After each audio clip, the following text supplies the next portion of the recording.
Olá, seguidores do Meio Amargo! Em 19 de junho a gente festeja o Dia do Cinema Brasileiro e eu achei que era uma boa oportunidade de discutir 5 mitos, 5 preconceitos comuns contra o cinema brasileiro. Me acompanha.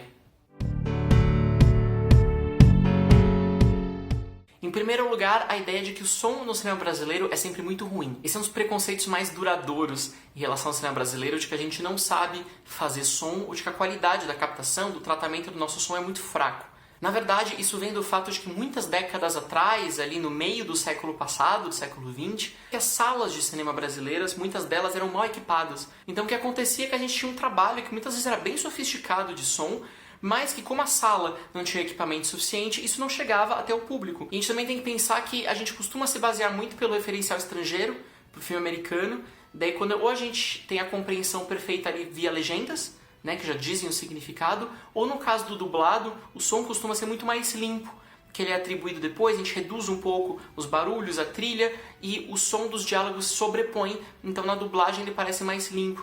É por isso que quando a gente compara com o referencial norte-americano principalmente, parece que o som deles é mais claro, mas só porque a gente está acostumado a ou ouvir uma dublagem que foi colocada depois, ou ler uma legenda, e no cinema brasileiro isso não acontece. Mito 2, cinema brasileiro só sabe fazer comédia. É verdade que essa é a impressão que muitas pessoas têm, porque são principalmente as comédias que trouxeram as maiores bilheterias para a história do cinema brasileiro. Desde Dona Flor e Seus Dois Maridos, até recentemente Minha Mãe é uma Peça, Minha Mãe é uma Peça 3, que quebrou recordes de bilheteria. E são os filmes nacionais que mais ocupam salas nesses multiplexes, que é onde a maioria das pessoas vão. Muitos países dependem das comédias nacionais, em especial, para conseguirem grandes bilheterias. Só que esses filmes não são os que chegam até aqui. Não são tanto as comédias francesas que chegam até aqui, ou os pastelões argentinos que chegam até aqui. E a gente tem a impressão de que, nossa, cinema francês é só super intelectual, cinema espanhol tem uns filmes de terror incríveis, mas pô, no Brasil a gente só faz comédia. Na verdade, não. Para quem tem interesse pelo cinema brasileiro, a gente vai descobrir sim que a gente tem uma riqueza de produções de terror, de tudo que você for imaginar, só que nem sempre elas têm o mesmo número de salas de cinema à disposição. Elas não chegam com tanta facilidade ao público assim. Número 3, e talvez esse seja o preconceito mais nocivo, a ideia de que filme brasileiro é só putaria e palavrão. Isso vem de um certo moralismo do cinema brasileiro, que é fomentado até por uns presidentes aí, de que o cinema brasileiro só tem isso, ou seja, ele seria ruim e por isso não justificaria investir nele, apoiar nele porque ele já é ruim. A gente inverte muito relações de causa e consequência, ou de oferta e demanda aí nesse caso. As pessoas ficam muito presas no imaginário da chanchada e da pornochanchada que veio depois, muitas décadas atrás, quando o cinema brasileiro sim estava em dificuldade financeira e alguns diretores, uma parcela muito específica, foi fazer filmes de apelo erótico, sim. Primeiro que a gente não vai cair no mesmo moralismo de falar, ai meu Deus, mas era só isso, desculpem esses filmes, porque hoje a gente ainda resgata o histórico das chanchadas e pornochanchadas e descobrindo muitas coisas interessantes ali dentro. Para quem vai ver Jean Garret, Amadas e Violentadas e muitas outras coisas, tem discussões sobre o Brasil da época, o Brasil durante a ditadura, o Brasil nessa fase de redemocratização, que são muito importantes a partir dessas pornochanchadas. E ao mesmo tempo a gente parece não perceber que essa mesma carga de erotismo, de violência, de exploração do corpo, tem nos outros cinemas também, e até nos filmes americanos. Talvez seja porque muito dos fuck que a gente ouve são traduzidos nas legendas como que droga, vai se danar, eu quero que você se dane, enfim, eles são atenuados. E a gente costuma ver esses corpos femininos estrangeiros, ou muito sangue, muita violência, nos filmes americanos, deixar isso perfeitamente normal, mas quando a gente reproduz isso no cinema brasileiro, vira um problema. A gente aprende desde muito cedo que palavrões são coisas feias, são coisas erradas, ou que sexo é uma coisa da intimidade, que não se fala, não se mostra. Então por isso a gente costuma ter um repúdio que não é só nosso, americanos, por exemplo, também são extremamente pudicos em relação a isso. Mas o fato é que quando você está representando uma sociedade, as pessoas falam palavrão, as pessoas fazem sexo. Isso faz parte da vida de um adulto, entre adultos com consentimento, ou se eu for mostrar que não tem consentimento para criticar, para debater o tema. Tudo isso pode ser mostrado como retrato de uma sociedade. Número 4. O cinema brasileiro não ganha prêmios porque é ruim. Novamente, a gente inverte relações de causa e consequência, porque a gente pensa que filmes brasileiros nunca ganharam o Oscar de melhor filme internacional, antigo melhor filme estrangeiro. A gente só ganhou uma vez a Palma de Ouro no Festival de Cannes, muitas e muitas décadas atrás, com O Pagador de Promessas. Isso seria um sinal, uma comprovação de que o cinema brasileiro é ruim. Calma lá. Tem muitas explicações pelas quais, por exemplo, o filme brasileiro ainda não ganhou um Oscar. As pessoas às vezes têm a impressão de que cada país escolhe seu filme, a gente envia pro Oscar e fica ali sentado, de braço cruzado, esperando decidirem qual é o melhor. Não é assim que funciona. No Oscar, especificamente, tem uma campanha muito longa.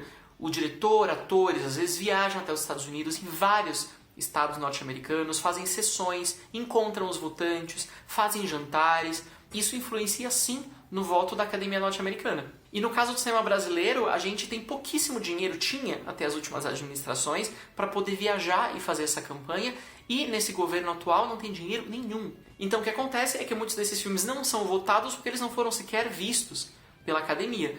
No caso de Cannes, ou Berlim e Veneza, Berlim a gente tem uma boa participação, mas Cannes e Veneza é verdade que é discreto para o cinema brasileiro. Isso também pode ser de um recorte da curadoria local. Especificamente Cannes e Veneza são muito eurocêntricos, eles valorizam muito o cinema da Europa. Então geralmente você vai ter 4 filmes franceses, 3 italianos, 2 alemães e 1 para toda a América do Sul e América Latina, que ou é um mexicano ou é um argentino. Então o cinema brasileiro compete com muito mais filmes para estar presente nesses festivais do que os filmes europeus. Mas na verdade a grande discussão nesse caso é que por que a gente precisaria que o nosso cinema nacional fosse validado pelos gringos para ser considerado bom? Por que a gente precisa que a indústria norte-americana do Oscar diga se o nosso filme é bom ou não? Ou que os franceses, ou que os alemães, que os italianos digam se o nosso filme é bom? Os padrões de qualidade são diferentes, as percepções são diferentes, e a gente também tem que tomar cuidado para não depender demais da aprovação estrangeira para valorizar o nosso próprio cinema. E número 5, a ideia de que mas a gente não tem roteiros tão bons quanto dos argentinos, a gente não tem efeitos visuais especiais como os americanos, a gente não tem discussões de construção de personagem como os franceses. Aí a gente chega na nossa famosa síndrome de vira-lata, que a gente guarda muito tempo, de achar que sempre a grama do vizinho é mais verde, que o cinema do vizinho é melhor do que o nosso. Sim, o cinema argentino é muito conhecido pelo seu roteiro, mas a gente também tem uma tradição de roteiristas que é muito grande aqui no Brasil. Essa ideia de que o cinema francês é ultra-intelectual, de pessoas que transam depois acendem um cigarro enquanto discutem Nietzsche na cama, isso obviamente é um preconceito que vem um pouquinho da Nouvelle Vague, mesmo assim na Nouvelle Vague já não era representativo.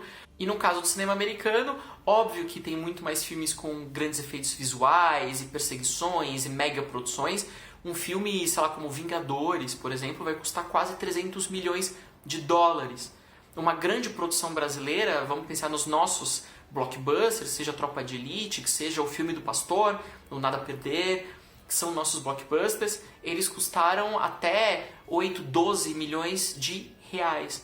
Se a gente for fazer essa comparação, não é que o cinema brasileiro não sabe fazer cinema de ação, a condição de financiamento, de produção é muito diferente, não tem como comparar uma indústria como a norte-americana, mesmo a francesa, que é muito grande, a sul-coreana hoje, com a brasileira. Muitos filmes nacionais se adequam à quantidade de dinheiro que a gente tem, e ao invés de fazer um filme de super-herói muito fraco, meio tosco, sei lá, tipo algumas novelas com super-heróis que eram meio ruins, a gente se adequa e faz filmes que caibam dentro do orçamento que a gente pode ter. No final, gente, um cinema brasileiro que produz tanta coisa por ano, pra quem não sabe, a gente faz mais de 150 filmes por ano. Essa torneira tá secando porque estão cortando o financiamento do cinema brasileiro, então as pessoas não têm muito como produzir. Um cinema que produz, sei lá, Deserto Particular, Bacurau, Viagem Porque Preciso, Volto Porque Te Amo, Benzinho, Que Horas Ela Volta... mesmo comédias muito boas também, pense em Jorge Furtado, pense em Saneamento Básico, filmes de terror muito bons historicamente. Não dá pra falar que esse cinema brasileiro não é bom, ele não é competente. Muitas vezes ele não chega às pessoas e quem mais fala mal do cinema brasileiro é quem não o conhece. E pra quem realmente se debruça e vai conhecer filmes, a gente vai descobrir muita coisa boa. Quiser dicas, quiser o que for pra perguntar, bota nos comentários que eu respondo. Eu te dou minhas dicas dos filmes que eu já vi que eu acho que valem a pena. É isso. Sigam o Meio Amargo, continuem de olho no site meioamargo.com.